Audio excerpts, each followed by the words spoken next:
Is there a trend when it comes to farmers across the country? It seems like they take loans, they want waivers, but who foots the bill is the question. Here's more on that in this report.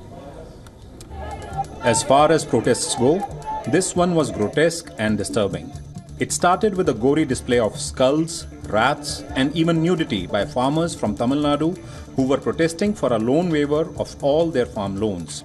Even when days after their demands were not met, the farmers, who were staging a protest in Jantar Mantar in New Delhi, resorted to bizarre ways to be heard. Heavy drought in Tamil Nadu. 400 farmers commit suicide in Tamil Nadu. If you will not write off the loan borrowed by the Tamil Nadu farmers, if you will not give the drought relief fund, 4 lakh farmers will die.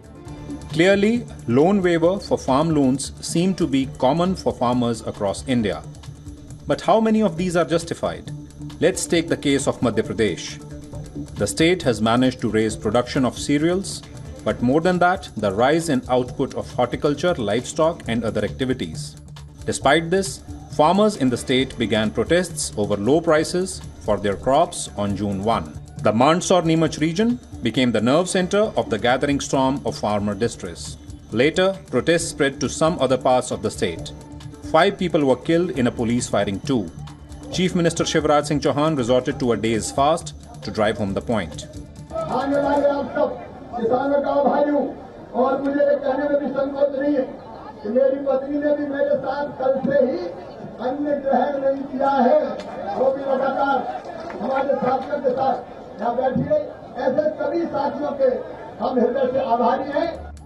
The Maharashtra government has finally given in to the farmers' demands and has written off farm loans worth approximately 35,000 crores of rupees, clearly a staggering number.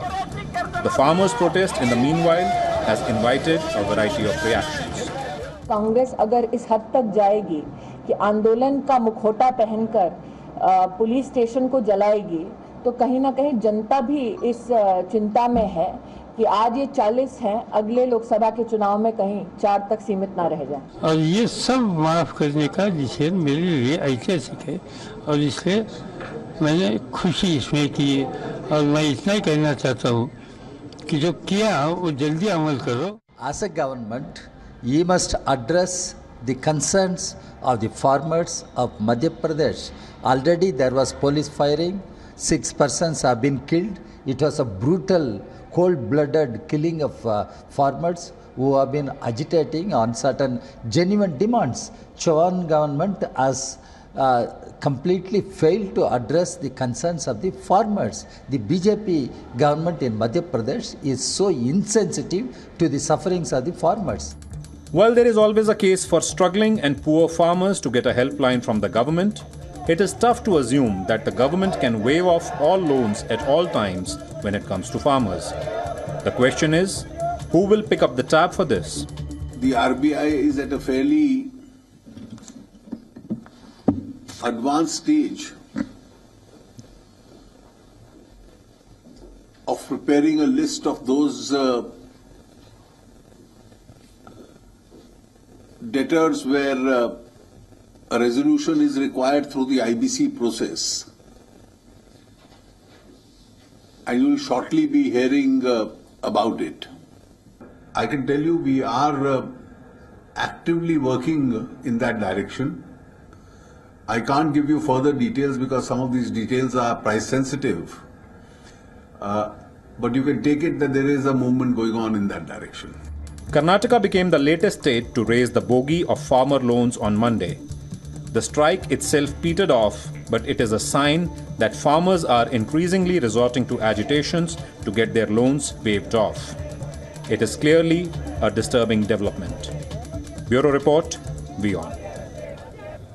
Let's now take a look at how the Tamil farmers fought to get their attention, from eating snakes and rats to drinking their own urine. Here's a timeline of the events that unfolded as a part of the Tamil Nadu farmers' agitation. Here's how the Tamil Nadu farmers fought for attention. On March 14th, the farmers staged a protest with skulls of dead farmers. Following this, farmers shaved their heads in protest on the 16th of March. On March the 25th, a farmer climbed a tree to highlight the plight. Next, on March 29th, farmers rallied on the street with snakes and rats in their mouths. A week later, on April the 5th, farmers rolled on hot baking roads in Delhi. 5 days later, they went naked in front of the Prime Minister's office in the nation's capital. On April the 14th, farmers wore saris as a mark of protest, and finally on April the 22nd, desperate farmers drank urine.